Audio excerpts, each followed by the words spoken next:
안녕하십니까, 박정호입니다. 대주주 양도세 부과 기준이 대폭 완화될 것으로 보입니다. 현행 10억 원 이상에서 50억 원 이상으로 상향될 것 같은데요. 이 때문에 찬반 논란이 일고 있다고 합니다. 예멘의 후티 반군이 홍해를 지나는 민간 선박을 공격하면서 아프리카 남단으로 멀리 돌아가는 배들이 늘고 있습니다. 글로벌 공급망이 다시 휘청거리는 건 아닌지 자세한 내용 갓 잡은 경제에서 전해드리겠습니다. 이어서 대가들의 투자 노트에서는 천안문 항쟁의 학생 지도자에서 중국의 워렌 버핏으로 거듭난 전설적인 투자자 리루의 이야기 소개해드리도록 하겠습니다. 12월 19일 화요일 박정호의 손에 잡히는 경제 플러스 광고 듣고 시작합니다. 오늘 막 들어온 경제 뉴스를 따끈따끈하게 전해드리는 갓 잡은 경제 시간입니다. 오늘은 이데일리의 신수정 기자, 한국경제TV의 신인규 기자와 함께합니다. 어서 오세요. 안녕하세요. 안녕하세요. 예, 첫 번째 뉴스는 우리 신수정 기자님이 전해주신다고요. 정부가 대주주의 양도세 부과 기준을 조정하는 방안을 검토 중이다라는 소식이네요. 네, 통상 크리스마스가 다가오는 연말이면 주식시장에 매도 물량이 쏟아지죠. 그렇죠. 연말 대주주 양도세를 피하기 위해 나타나는 고질적 현상인데요. 최근에 정부가 이 문제를 완화하기 위해 대주주 기준 확대 카드를 꺼냈습니다. 여론은 반신반의하면서도 기대감을 숨기지 못하는 모습인데요. 새롭게 설정되는 대주주 요건 기준 금액은 최대 50억 원이 유력한 것으로 전해집니다. 정부가 갑자기 이 대주주 양도세 부과 기준을 왜 바꾸는지에 대해서 얘기하기에 앞서서 일단 기존의 대주주 기준은 어떻게 됐고 어떻게 바뀐다는 건가요? 네, 2020년 4월부터 적용되고 있는 현행 기준으로는 코스피, 코스닥 동일하게 특정 종목 주식에 대해 보유액 10억 원이 넘어갈 경우 대주주로 분류돼서 양도소득세가 부과되고 있습니다. 예. 주식 양도세 과세가 시작된 2000년까지만 해도 대주주 기준은 100억 원이었거든요. 예. 근데 현재 대주주 기준은 2013년 50억 원, 2016년 25억 원, 2018년 15억 원을 거쳐서 10억 원까지 내려갔는데 그만큼 주식 양도세 과세 대상은 늘어났고 세금 부담은 높아졌다고 볼 수 있습니다. 정부는 보유액 기준을 30억 원 또는 50억 원 수준으로 상향하는 방안을 검토하고 있는 것으로 전해졌습니다. 네, 개인 투자자들이 양도세 때문에 매도한다는 소식들이 있던데 도대체 얼마나 많이 팔고 있나요?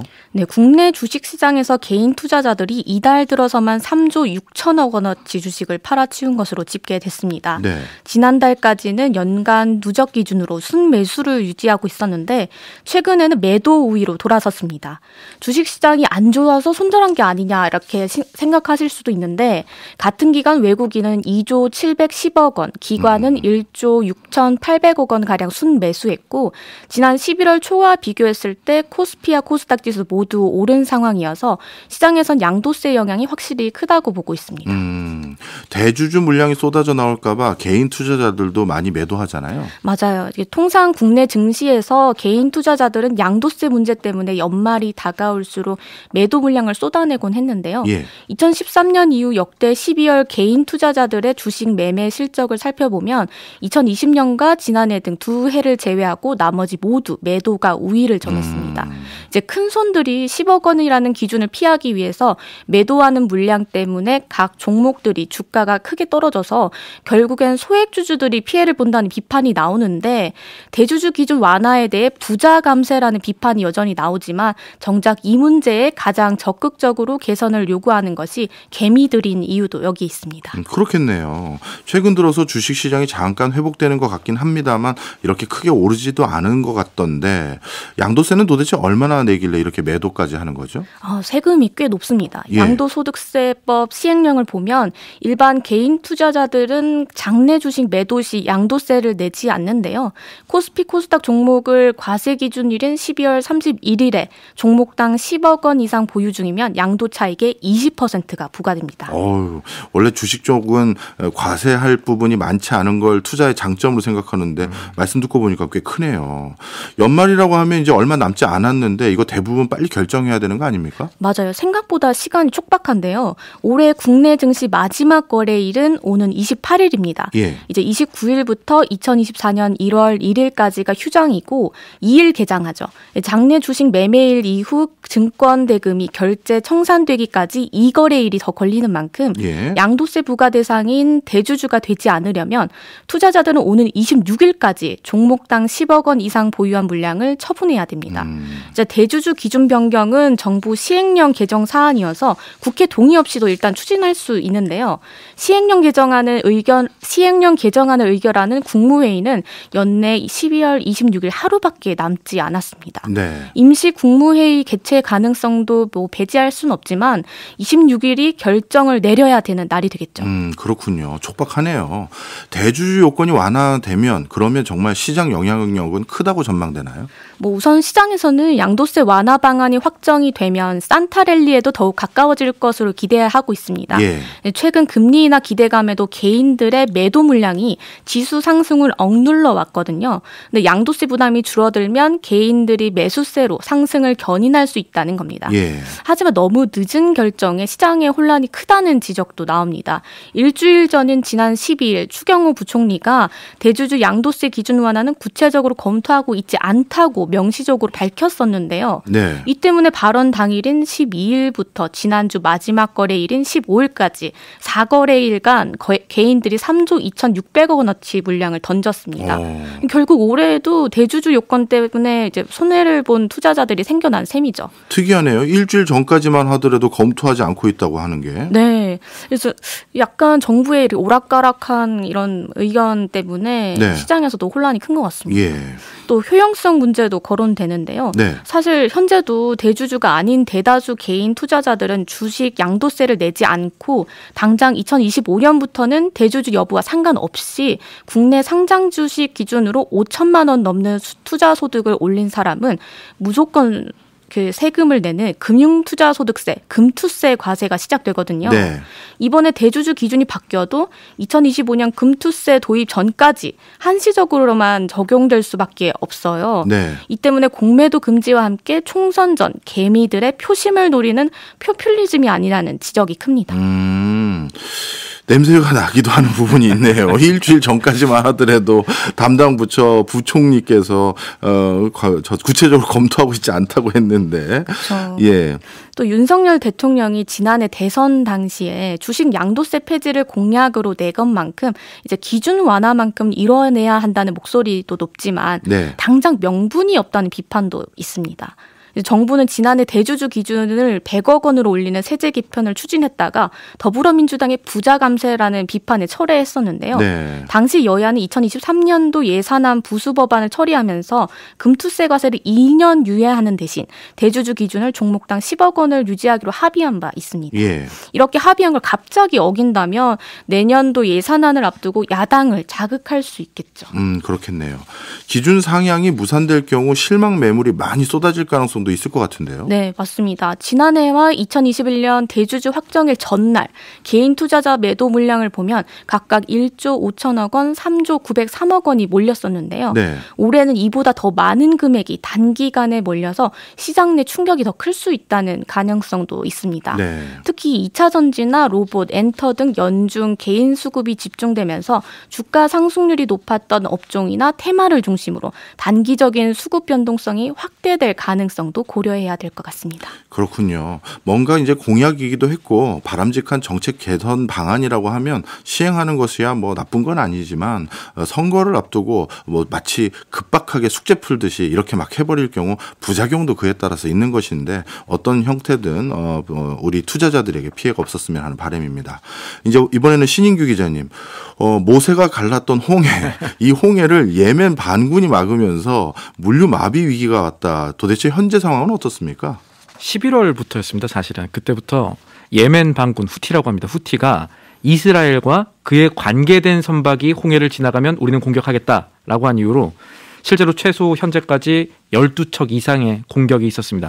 드론 공격을 한다고 그래요. 예. 현지 시간으로 어제인 18일에도 2척의 선박에 대한 군사 작전을 수행했다. 그러니까 공격했다.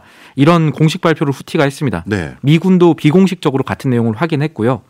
홍해가 이 세계 경제 뉴스 장식하고 있는 상황인데 홍해 위치 자체는 예멘 국토의 서쪽, 그러니까 우리나라로 치면 예멘의 서해와 같다고 보시면 되겠습니다. 그렇군요. 이 홍해가 이제 아주 중요한 이유는 해상 물류의 절대적인 비중을 차지하기 때문이잖아요. 그렇습니다. 이스라엘에서 아시아 쪽으로 수출입할 때 이 바닷길을 이용해야 되고요. 예. 아니면 미국에서 아시아로 물류를 보낼 때 파나마 운하를 쓸 수가 없다면 수에즈 운하를 거치거나 아니면 아예 아프리카로 빙 돌아가야 되는데 예. 지금 파나마 운하를 이용하기 좀 어려운 상황에서 수에즈 운하를 통과를 하면 예멘의 공격을 안 받기가 어려운 바닷길 구조가 지금 이 지정학적으로 있습니다. 네. 그래서 우선 주요 해운사나 화주들이 이 화물 주인들이 수에즈 운하 이용 안 하고 아프리카 희망봉으로 돌아가겠다 이런 방침을 세우고 있습니다. 우리나라 선사들도 영향을 받고 있나요? 네, 일단 HMM 하림그룹을 이 새 주인으로 맞을 가능성이 굉장히 높은 우리나라 국적선사 HMM도 영향을 받습니다. 아, 그래요? 실제 HMM이 지난 15일에 수에즈 운하를 통과할 예정이었던 컨테이너선에 남아프리카로 돌아서 가라 이렇게 지시를 내렸고요. 예. 예멘 반군은 공식 발표 보면은 이스라엘과 관련 없는 선박은 안전하다. 그냥 운행하셔도 된다. 항행하셔도 된다. 이렇게 얘기를 했지만 실제로 사례들 12척 체크를 해보면은 미국, 이스라엘 크게 관련 없는 선박이 공격당한 사례도 있었습니다. 이번에 아까 공격당했던 2척 중에 한 척은 노르웨이 선박이었어요. 예. 그래서 이 지금 상황을 생각해 보면 세계에서 손꼽히는 대형 해운사들, 머스크 있고 하팍로이드 있고 웬만한 해운사들 다 수에즈 운하 피해가는데 네.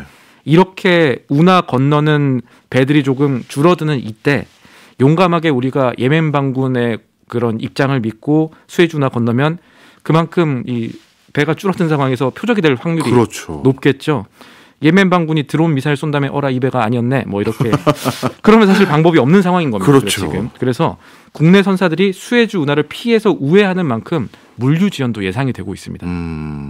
수에즈 운하를 포기하고 저 밑에 남아프리카로 우회하면 시간은 얼마나 통상적으로 더 걸리나요? 거리상으로 그러니까 바다에 머무는 시간만 따지면 14일 그러니까 2주 정도 더 걸린다고 합니다. 그런데 네. 실제 배송의 측면 우리 집까지 오는 측면에서는 그보다 훨씬 더 걸릴 겁니다. 아, 그래요? 어려운 얘기를 좀 과감히 생략하고 이해하기 쉽게 말씀드리면 예. 병목 형상 생각하시면 될 것 같습니다. 실제로 사례가 있는데 지난 10월에 미국 뉴욕에서 서울로 이 배로 이삿짐을 실어 나른 분이 제 주변에 계신데 네. 그분이 어젠가 그제 저한테 이메일 한 통 보내주셨어요. 예. 이 10월 중순부터 컨테이너 운송 작업을 시작했는데 이게 이메일이 그 선사에서 보낸 거거든요. 예. 이삿짐 센터에서 보낸 건데 처음 도착 일정 12월 중순이었는데 이게 1월 말까지로 늦춰졌다. 죄송한데 이거 우리도 어쩔 수 없다. 이런 내용이더라고요. 아, 이게 한쪽에서 막히면 연쇄적으로 우리 차 막히는 것과 똑같은 일이 그렇습니다. 생기는군요. 수에즈 운하는 특히나 세계 물류의 중심지잖아요. 맞습니다. 세계적으로 봤을 때 수에즈 운하는 특히 유럽 수출의 핵심 통로입니다. 세계를 오가는 원자재 화물 8개 가운데 하나는 여기 통해서 운반이 되고요. 또 수에즈 운하는 방금 전에 말씀드린 것처럼 미국에서 한국 사이를 오가는 미주 노선들이 파나마 운하를 못 갈 경우에 포기하고 여기를 택하는 노선이거든요. 그래서 파나마 운하와 비교하면 이미 수에즈 운하가 5일 정도 더 걸립니다. 배송까지. 그런데 수에즈 운하까지 지금 문제가 생기면서 우리 물류 특히 미주 노선에 큰 영향이 미치게 됐습니다. 네, 파나마 운하는 저희 그 송경제 플러스에서도 한번 다룬 바가 있습니다.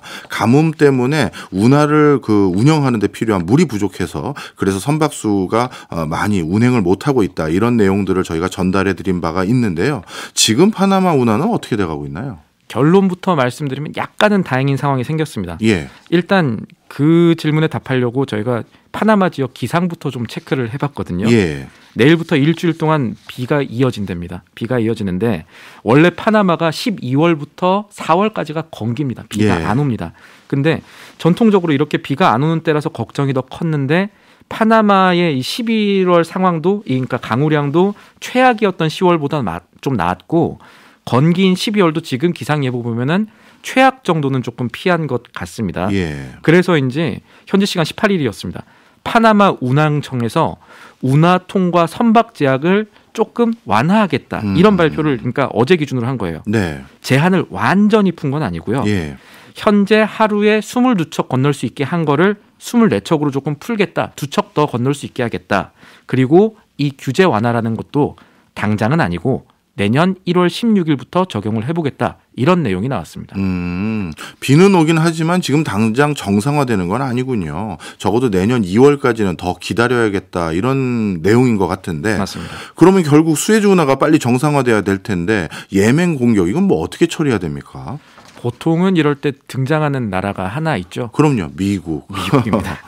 이 미국에서 지금 다른 선박들이 공격받으니까 우리가 이 미국뿐 아니라 뭐 스페인이라든지 여러 나라들 다 모아가지고 예멘 반군의 홍해 공격에 한번 대응을 해봅시다. 그래서 다국적 함대를 이 홍해에 투입을 하기로 했습니다. 예. 작전명이 번영의 수호자고요. 네. 항상 이 중동 지역에서 일어나는 작전들은 되게 작전명이 멋있습니다.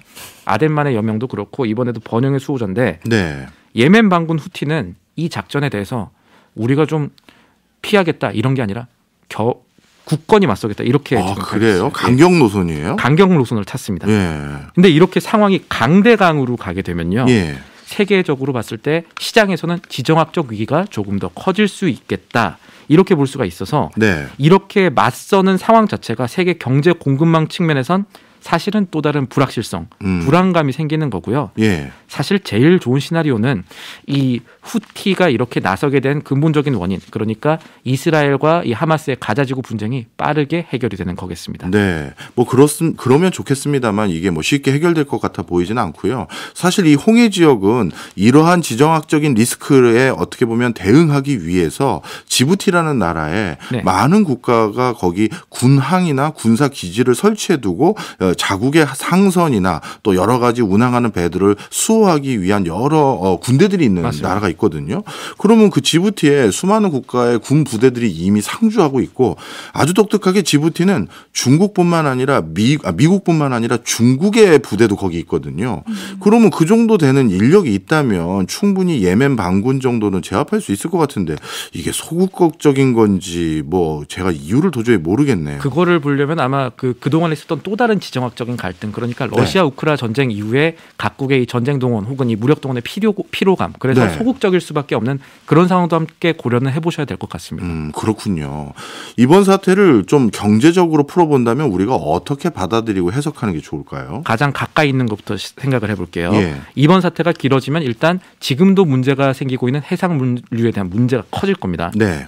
지금 뭘 보시면 되냐면 우리나라 얘기부터 할게요. 주요 해운주들이 있습니다. 예. 뭐 땡땡 해운 이렇게 달린 곳들 주가가 최근에 많이 올랐어요. 오. 유상증자 이슈가 불거진 펜오션 빼면은 대체로 해운주들 주가가 최근에 올랐는데 이것은 왜 그러냐? 선사들의 수입원인 해상 운임이 이렇게 돌아서 가고 길어지고 병목 현상 생기고 나면은 운임이 좀 올라가지 않겠냐라는 그렇겠네. 기대감이 있는 거고 예. 실제로 운임 지수도 상승하고 있습니다. 예. 근데 이제 사실 파나마 운하 사태 때와 다르게 전쟁 불안 때문에 지금 수에즈 운하 사태가 생긴 거잖아요. 예. 가뭄이랑 또 다른 문제인데 이렇게 되면은 이건 기업 실적 얘기부터 먼저 하겠습니다. 선사의 비용 부담으로 작용할 보험료랑 리스크 프리미엄이라는 게 있어요. 같이 올라갑니다. 같이 올라가기 때문에 이게 무조건 기업 실적, 주가에 당장은 모르겠습니다만 장기적으로 실제 실적에 좋다고 보기는 어려울 수가 있겠습니다. 그렇네요. 실제로 이 위험성이라는 것 자체가 어디를 보면 되냐면 런던의 해상보험 시장을 보면 될 것 같은데 네. 여기 해상보험 시장 동향 보면요. 홍해의 이 고위험 수역, 그러니까 지나가시면 보험료 더 받을 거예요 라고 지정해놓은 수역을 북위 15도에서 북위 18도까지 설정을 했습니다. 확대를 했습니다. 보험료 산정의 근거가 되는 게 또 하나 리스크 프리미엄이라는 게 있는데 네. 이거 어려운 거니까 쉽게 말씀드리면 기존 대비 10배 더 올랐다 보시면 됩니다. 어쨌든 우리나라 선사들의 실적 전망을 움직일 정도의 문제가 홍해에서 발생했구나. 예. 이렇게 보시면 되겠고요. 조금 더 시각을 넓혀보자면 이번 사태가 혹시 그나마 잡히고 있는 세계 물가 그리고 유가의 이상기류를 만들 수 있겠다라는 점도 염두에 둬야겠습니다. 그렇겠네요. 처음 말씀 듣고 보니까 우리나라 주요 해운사들의 주가 인상으로만 이어질 것 같아 보였는데 실제 이들이 업을 수행하는 과정에서 다양한 비용을 유발할 수 있는 그런 악영향이 있을 뿐만 아니라 조금 더 넓게 보면 이러다가 예전에 우리 전 세계 물가를 뛰게 만들었던 코로나 때와 그리고 러시아 우크라이나 전쟁 때와 비슷한 공급망 대란 이런 것까지 일어날 수도 있을 것 같은데요. 그럴 수도 있습니다. 물론 현재까지는 가정의 영역이고 가능성의 영역인데 하나 코로나 때와 구분해야 될 게 있겠죠. 이 예. 코로나 때와는 다르게 전 세계 물류가 한 번에 멈춘 건 아니니까 그렇네요. 그때처럼 위기감을 키울 필요는 없을 수도 있다는 분석이 월스트리트에서 조금씩 나오고 있습니다. 예. 다만 말씀하신 대로 유가나 물가가 상승하는 그 방식 자체는 메커니즘 자체는 그때와 비슷할 겁니다. 예. 그래서 월스트리트 투자은행들 분석을 좀 봤더니 커피랑 대두, 니켈, 파뮤 그리고 원유 가격이 이번 사태로 오를 수 있다라고 본 데들이 많더라고요. 다만 원유 생산 자체가 지금 직접적인 제한을 받거나 타격을 받는 건 아니니까 유가가 그렇게 많이는 안 뛸 수도 있다라는 분석도 골드만삭스에서는 했었습니다. 그래서 어제 좀 올랐던 브렌트유 같은 게 오늘은 약간 내려가고 있더라고요. 문제는 물류도 물류지만요. 이번 사태가 이스라엘 대 팔레스타인 넘어가지고 이스라엘 대 예멘 반군, 이스라엘 대 이란 사실은 미국 대 이란 이렇게 확대될 가능성입니다. 원래 주요 기관들이 전망했던 이 중동 사태 나왔을 때 전망했던 유가 상승 최악의 시나리오가 이란 개입이거든요. 그래서 앞으로 이런 중동 불안 뉴스에서 호르무즈 해협, 이란 얘기가 최대한 안 나오기를 빌어야겠고, 그러니까 이번 사태 자체도 더 큰 갈등의 도화선이 될지 요거가 더 중요한 부분 되겠습니다. 알겠습니다. 지금까지 신인규 신수정 기자였습니다. 고맙습니다. 거인들의 어깨 너머로 투자의 노하우를 배우는 대가들의 투자 노트입니다. 오늘도 카운트의 신기주 대표와 함께합니다. 어서 오세요. 네, 안녕하세요. 오늘은 리루라는 투자자 얘기네요. 네. 지난주 이야기한 우리 찰리 먼거가 자신의 금쪽 같은 돈을 유일하게 맡겼던 그 전설의 펀드맨이죠. 그럴만해요. 왜냐하면 맡기고 나서 예. 400% 수익이 나오는데요. 야. 맡긴 돈이 8,800만 달러니까 1,200억 원이었거든요. 예. 400%면 얼마야? 5천억 원 됩니다. 와. 나 같아도 맡겨. 맡기면 안 되죠. 그렇네요. 일단 리루의 별명은요. 예. 네, 중국의 워렌 버핏. 예, 그리고 찰리 몽고가 말씀하신 것처럼 유일하게 돈을 맡긴 펀드맨이죠. 이렇게 유명한데요. 실제로는 이런 별명보다 가장 중요한 게 있는 것 같아요. 그 네. 파이낸셜 타임스가 영국의 그 금융신문이죠. 예. 리루한테 대한 평가를 했는데 이 사람만큼 믿기 어려운 인생 이야기를 가진 투자자는 없다. 정말 인생 들여다보면 네. 정말 이렇게까지 고생하고 살 수 있을까? 진짜 보통 이제 정말 그 자수성가란 표현 쓰잖아요. 예. 자수성가 그 이상인 인물이니까 저는 이렇게 표현하고 싶어요. 사회주의의 밑바닥에서 태어나서 예. 자본주의의 꼭대기까지 올라간 인물. 네, 실제로 그렇죠. 예.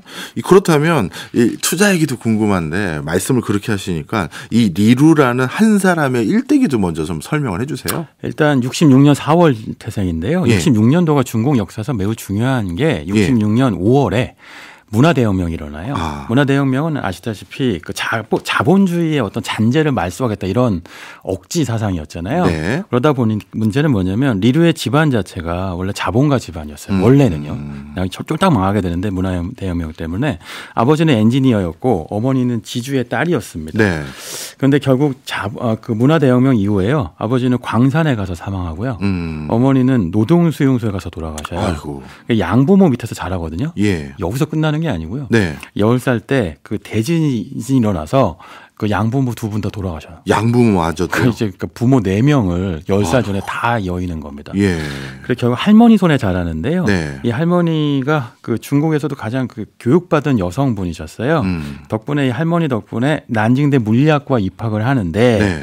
그런데 그래서 지식의 중요성을 그 리루가 매우 강조하거든요. 네. 우리 흔히 알고 있는 건데 문명 1.0은 후렵이다. 문명 2.0은 농업축산업이다. 네. 그래서 리루는 지금 우리는 문명 3.0에 살고 있고 가장 중요한 건 지식이다 이렇게 설명하는데요. 네.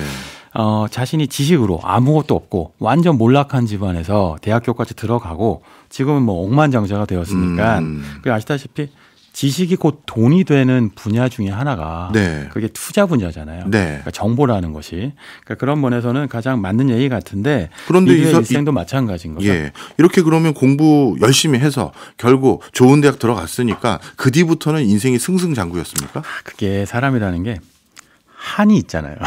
아니요. 제가 느끼기에는 예. 리루한테는 한이 있었을 것 같아요. 예. 부모님이 그렇게 좀 억울하게 돌아가셨고, 그렇죠, 그렇죠. 그 사실 문화대혁명은 사실은 그 탈레반적 이데올로기였잖아요. 예. 그런 것 때문에 자본가였던 집안이 무너지고 완전 가난하게 살았으니까. 네. 그 1989년도에 그 천안문 사태의 시위를 주동하기 시작합니다. 난징 대학교가 한이 기억하시겠지만 이 천안문 사태 때 가장 핵심 대학교 중에 그렇죠. 하나였잖아요. 근데 심지어 난징대를 다녔군요. 네, 난징대였습니다. 근데 또 물리학과만 공부한 게 아니고요. 경제학도 공부했어요. 이게 그 천체 물리만 공부했으면 아인슈타인처럼 그러니까 자연의 그 진리만 공부했을 텐데 경제학을 공부했으니까 이건 교수님이 잘 아실 거 아니에요. 그렇죠. 그러니까 인간의 진리를 깨우치면 저항하지 않을 수 없게 되는 거예요. 가슴 뜨거워질 때가 있죠. 맞아요. 그러니까 리루도 그랬던 모양이고요. 그래갖고 민주주의하고 인권을 공부하는데 아시다시피 지금도 그렇지만 중국에서 민주주의와 인권은 금기어잖아요. 근데 민주주의가 인권을 더하면 뭐가 된다? 자본주의죠. 이게 결국 인간이 각자의 자율적인 권한으로 부를 추구할 수 있다 이거 아닙니까? 결국 문화대혁명 때 숙청당했던 부모 생각하면서 반길 들었는데 그것 때문에 결국은 중국에서 쫓겨나서 우선 수배 대상이 되더라고요. most wanted라고 표현을 쓰던데 가장 우선 수배였고요. 그래서 홍콩, 프랑스를 거쳐서 미국까지 갑니다. 망명 간 거예요? 네, 망명 갔는데요. 이때 도와줬던 사람이 랜덤하우스라는 유만한 출판사 있죠? 알죠. 예, 출판사의 최고 경영자가 도와줘요. 그러니까 그만큼 사실은 당시의 정치적 인물이었고 그래서 리루가 쓴 당시에 자기 회고록이 있어요. 네. 90년에 쓴 거니까 학생 때 쓴 건데 그때 경제 얘기가 아니고 좀 찾아보니까 태산을 옮기는 법. 이에요. 저는 그래서 지금은 유명한 투자자니까 태산을 옮기니까 이제 티끌모아 태산인가? 뭐 이런 얘기를 했는데 정치 얘기예요. 이거는 정말 중국의 세상을 바꾸면 어떻게 해야 되는가? 이런 얘기였는데 어쨌든 들어가고 나서 이제 공부를 합니다. 아까 말씀드린 것처럼 지식 3점, 문명 3.0이 리루의 어떤 세계관이라고 했잖아요. 가장 중요한 건 지식이니까 이분이 공부를 합니다. 그런데 리루의 할아버지가 컬럼비아 대학교를 나왔던 그 엘리트였던 거예요. 야, 인텔리. 진짜 좋은 집안이요. 그러니까 원래 그랬다가 완전 무너진 거죠. 그러니까 컬럼비아 대학교에서 자, 지식만이 살 길이다. 문명 3.0 그래갖고 3.0이 아니라 한꺼번에 학부학위 3개를 따요. 한꺼번에요? 경제학, 법학, MBA. 네. 이게 가능합니까? 최초래요. 네.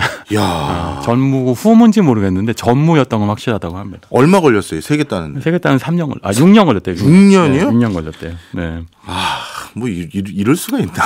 그래갖고요. 찰리 멍거가 리루를 평가한 게 천재다라고 했거든요. 그러니까 리루한테 지식이 곧 돈인 건 두뇌가 좋으니까 지식을 들으면 그럼 각 돈으로 환산되는 거잖아요. 우리 같은 사람들한테도 지식은 돈이겠죠? 네. 우리한테도 지식은 돈 아닐까요? 근데 지식을 쌓으려면 책이라도 보고 달리 말하면 학비도 들고 어디선가 지금 일 안 하고 학업에 열중해야 되는데 이 사람 어떻게 그게 가능했죠?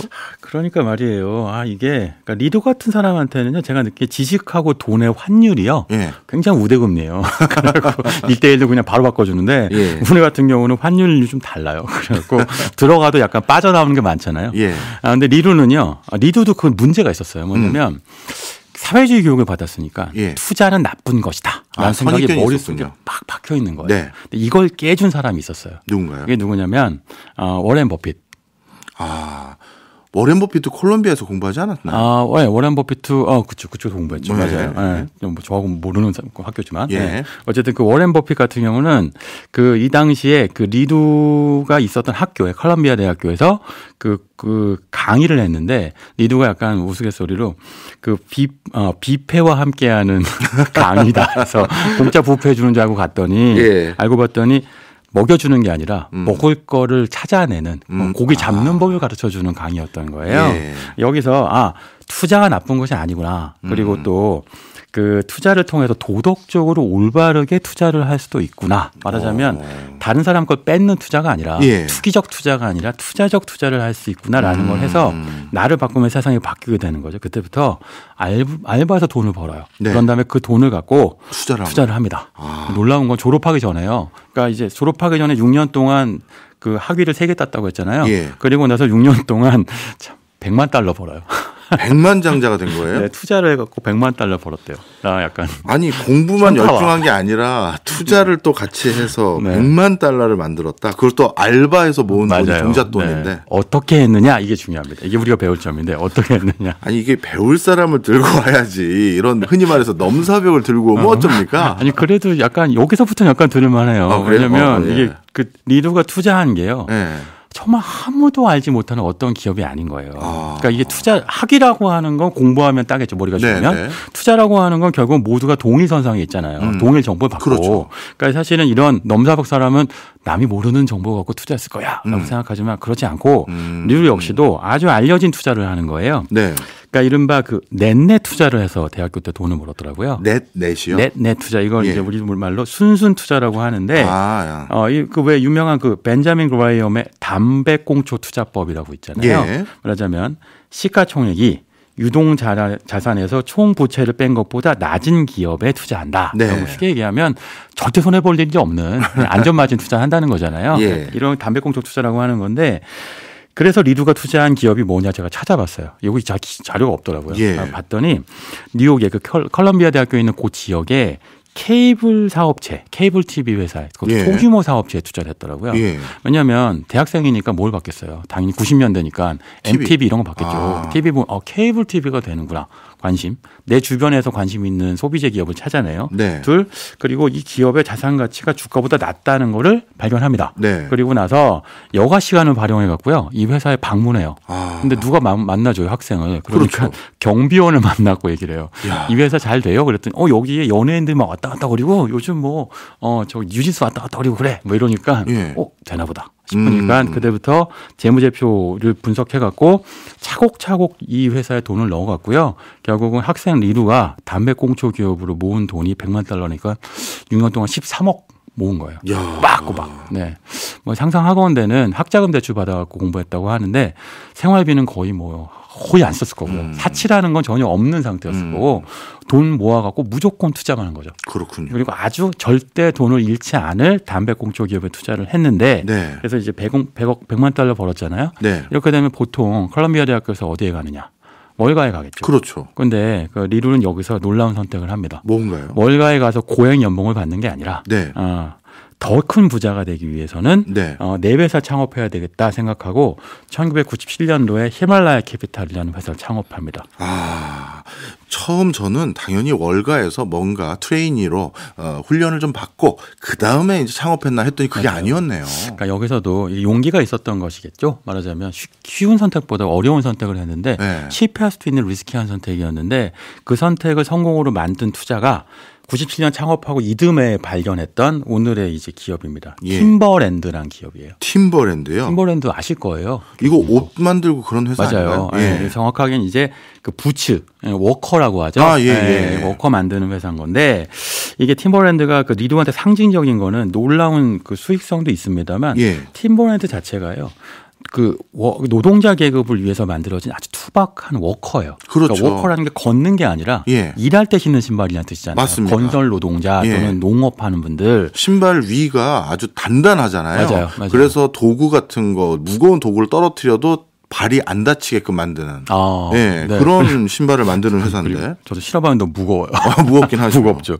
이제 팀버랜드는 말씀하신 것처럼 소재가 누벅 소재인데요. 예. 이게 방수 기능도 있고 예. 또 굉장히 질기죠. 누벅이라는 게 가죽의 외피잖아요. 예. 스웨이드는 가죽의 내피고 네. 그러니까 스웨이드는 신으면 왜 젖잖아요. 자꾸 그렇죠. 고급 소재고 흔히 얘기하는 누벅은 굉장히 산업 노동용 소재인데 이걸 팀버랜드라는 회사는요. 원래 뉴잉글랜드 그러니까 컬럼비아 대학교 있는 이 인근 지역 쪽에서 1952년도에 슈 컴퍼니라는 회사로 창업했던 회사예요. 아주 네. 작은 신발 회사였는데 이 네이선 슈왈츠하고 시드니 슈왈츠라는 부자가 만들었어요. 이런 회사가 왜 가내수공업으로 가족 회사로 시작하잖아요. 예.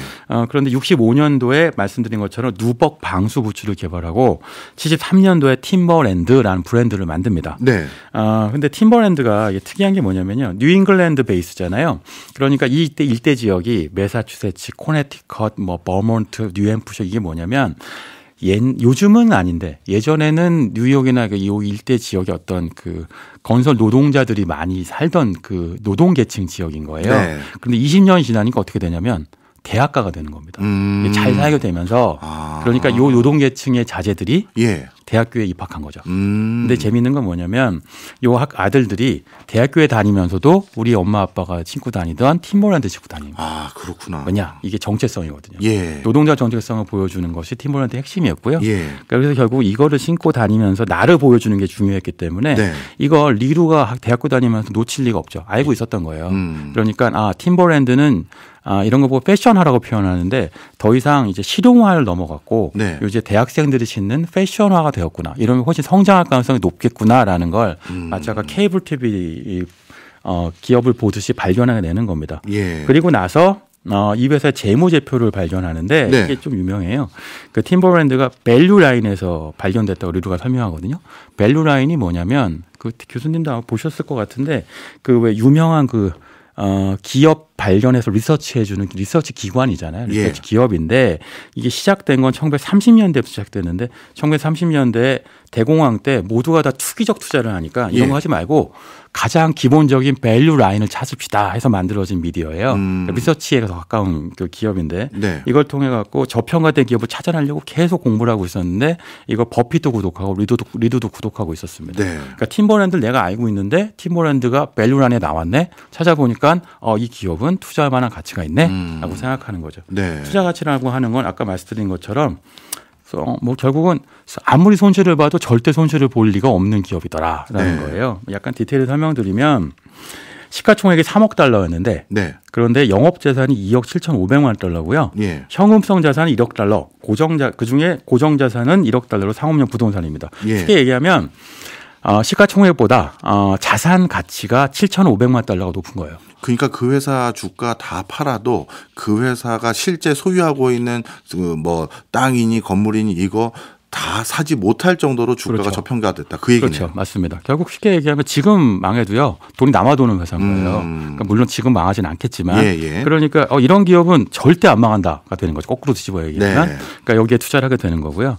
두 번째는 인류가 가장 좋아하는 지표인데 그 ROIC라고 하죠. 투하 자본 수익률이라고 하는데 네. 이게 뭐냐면 쉽게 얘기하면 수익성이에요. 쉽게 얘기하면 투하한 자본이 있는데 네. 자본을 투하해서 산출되는 이익률이 얼마가 되는가를 보는 겁니다. 네. 그러니까 세후 영업이익을 투하 자본을 나눈다 이렇게 표현하는 건데 예. 이게 매우 높아요. 예를 들면 그 팀버랜드는 영업이익률이 13%였거든요. 예. 매출이 8억 달러였으니까 뭐 수익이 1억 달러 정도 나온다고 볼 수 있는 거죠. 예. 그런데 투하 자본은 2억 달러입니다. 예. 그러면 ROIC가 50%가 나오는 거예요. 50%면 진짜 높은 거거든요. 내가 투자한 금액의 한 반 정도 남는다. 이렇게 생각해도 되는 거네요. 이런 기업이 어디 있어요, 사실은. 그런데 여기 팀버랜드는 그 투하 자본의 절반이요. 예. 부동산 자본이에요. 그러니까 1억 달러는 또 부동산 고정 자본이거든요. 예. 그러니까 ROIC가 기본적으로 이론적으로는 100%가 나온다고 볼 수 있어요. 그러니까 이제 리루가 여기까지 보고요. 어떤 생각을 하냐면 아니 내가 계산한 게 맞나? 과연 너무 숫자가 좋으니까. 너무 숫자가 좋으니까 50%도 올라오는데 사실상 100%야? 이러면 뭔가 이상해. 혹시 기업 경영자가 네. 재무제표를 속이고 있는 것 아닐까? 네. 라고 생각합니다. 의심이 많죠. 예. 그래갖고 이 좁은 기업에 대해서 어떻게 알아내기 시작하냐면 왜 싼지를 알아보느라고 이 창업 일가한테 접근해요. 창업가 아들이 마침 그 컬럼비아 대학교에 아는 사람이어갖고 네. 그 교회 지인의 지인이어서 이 사람하고 교회에서 만나고 친해져서 예. 니네 회사 무슨 일이 있니? 왜 이상하니? 이런 거 하니까 아니 우리 아버지가 라면서 막 설명을 듣는 거예요. 네. 여기서 배울 거는 리루가 실제로 시장 상황 세상 현상에서 투자의 어떤 대상을 찾아요. 마치 예. 찰리 먼고가 그랬던 것처럼 네. 그러니까 삼남원성 투자를 하고요. 두 번째는 재무제표를 보고 그 안에 있는 숫자를 분석해서 지표를 확인합니다. 예. 세 번째는 그것도 의심해서 사람을 찾아가 사람을 만나고 그걸 팩트를 확인해요. 네. 예전에는 경비원이었는데 예. 좀 알게 되니까 이제는 교회 창업주의 지인 아들한테 간 거죠. 지인 찾을 쓴 겁니다. 근데 여기 보니까 우리 아버지가 말이야 사실 그 자본시장에 대해서 그렇게 친화적이지가 않아. 이런 설명을 듣는 거예요. 무슨 얘기냐면 10년 동안 87년도에 상장을 했는데 87년대. 네, 그러니까 지금 당시 98년도인 거죠. 10년 네. 지났는데 10년 동안 자본시장에서 외부 자본을 거의 투자를 안 받아요. 이게 좋은 게 아니고 나쁜 거거든요. 예. 회사가 성장하려면 투자를 받아야 되는데 아니 상장하려는 이유 자체가 투자 받으려고 하는 그쵸. 건데. 근데 이 이제 그 창업주의 대체적인 것은 네. 간해수공업을 했던 분이니까 네. 상장은 했는데 내 거야라고 생각하고 그냥 정말 홈워크란 거죠. 예. 그러니까 지분은 40%가 여전히 있고 의결권은 98%. 그러니까 투자 시장 입장에서 보면 매력적이지가 않은 거예요. 예. 그러니까 주가가 저평가될 수밖에 없고 그러니까 계속 소송이 이어집니다. 소송이 이어진 이유는 뭐냐면 주주들이 아니 당신네들 어닝 가이던스로 이만큼 번다고 했는데 왜 이만큼 못 벌었어? 라고 물어보는 거죠. 그러니까 그게 무슨 얘기냐면 자꾸 시비를 걸고 있는 거예요. 네. 그러니까 자본시장과 친화적이지 않은 약점이 있었을 뿐 실제로 회사에는 아무런 문제가 없다는 것까지 확인을 합니다. 그리고 나서 결국은 이 회사의 포텐셜까지 확인하는 거죠. 네. 포텐셜은 뭐냐면 리두가 제일 잘 알고 있는 건데 중국 출신이잖아요. 네. 아시아 시장에서의 포텐셜은 무엇인가를 보는데 예. 그때까지 팀버랜드가 미국의 어떤 힙합퍼 또는 뭐 미국의 젊은 노동자 부모를 갖고 있는 이제 엘리트 계층의 어떤 자기 정체성의 어떤 상징 같은 거였는데 네. 유행이 했던 거죠. 아시아에서는 유행을 안 하고 있는 거예요.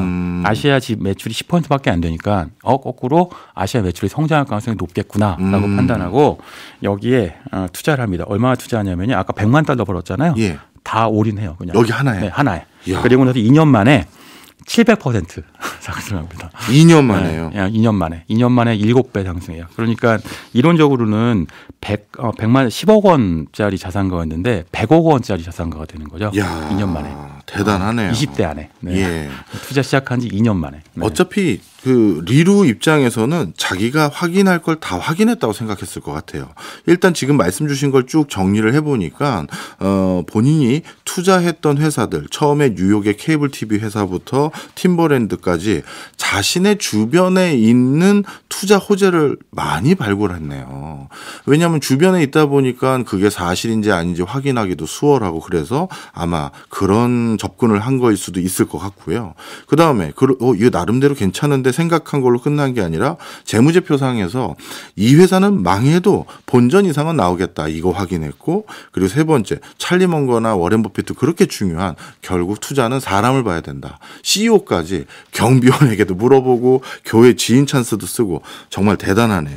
그러면 리루의 팀버랜드 신화는 이런 과정에서 결국 어마어마한 성과를 낸 거군요. 그렇죠. 사실은 왜 계란을 한 바구니에 담지 말라고 하지만 성공한 투자를 보면요. 이만큼 확신하면 모든 걸 걸잖아요. 네. 올인해서 투자했고 결국은 대박을 내는데요. 그 과정에서 이런 얘기들을 하더라고요. 리두가 이제 우리나라 고대에서도 강연했었고요. 그리고 뭐 중국 베이징대에서도 강연했었고 뭐 당연히 컬럼비아 대학에서 강연한 거 저도 봤는데 네. 보면 그 공통적으로 얘기하는 게 몇 가지가 있습니다. 네. 그 중에 하나가 뭐냐면 투자자와 투기자는 다르다. 이것도 궁금하네요. 일단 투기자는요. 예. 다른 시장 참여자들의 행동을 예측해서 돈을 번다. 투기자는 그러니까 쉽게 얘기하면 어떤 주식이 오른다고 하는 것은 네. 다른 사람이 사기 때문이잖아요. 네. 오르기 시작하면 사는 거예요. 예. 시장의 변화에 따라서 투자를 한다. 그러니까 이게 투기자고요. 예. 투자자의 경우에는 그게 아니라 자신이 투자한 기업의 어떤 기본적인 그 가치 평가를 해서 분석해서 산다는 거죠. 내가 뭘 투자하는지를 이해한다는 거예요. 네. 그러니까 그 투자를 하는 거고. 그래서 네. 투기는 누군가는 돈을 잃고 누군가는 돈을 얻는 제로섬 게임이지만 네. 투자는 플러섬 게임이어서 상생하게 된다. 사실 이게 워렌 버핏한테 처음에 배웠던 거라고 하더라고요. 그러니까 이것 때문에 투자가 나쁜 것이다라는 생각을 없앴던 거고요. 알겠습니다. 두 번째가 바로 말하자면 내가 잘 아는 거면 투자한다는 거죠. 방금 네. 교수님 말씀하신 것처럼 네. 내가 알고 있는 걸 투자해야만 놓치지도 않고 정확하게 투자할 수 있다라고 하는 겁니다. 그다음에 리루는 자신의 역량에 대해서도 남다른 정의를 했다고요?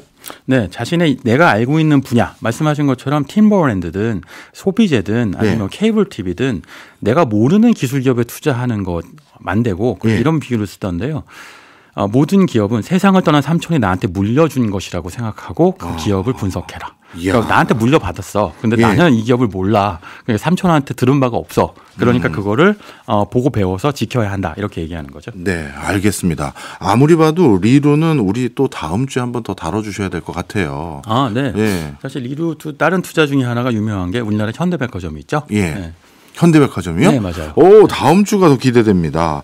우리나라의 기업에 또 투자한 투자의 대가의 이야기는 또 어떤 식으로 귀결될지 쭉 한번 들어보면 좋겠습니다. 처음 설명해 주실 때는요, 제가 살짝 기분이 상했어요. 네. 일반인도 아니고 엄청난 슈퍼 히어로와 같은 사람의 이야기를 들려주셔서 도대체 기죽이는 건가? 장고도 요즘 안 좋은데 말이지. 이렇게 생각이 들었는데 쭉 듣고 보니까 엄청난 노력과 어떻게 보면 자기와의 싸움을 했던 사람이네요. 네, 오늘 또 지켰죠. 예, 오늘 또 대단한 투자자 이야기 많은 걸 또 투자뿐만 아니라 개인사까지도 배우게 됐습니다. 지금까지 신기주 대표였습니다. 고맙습니다. 고맙습니다.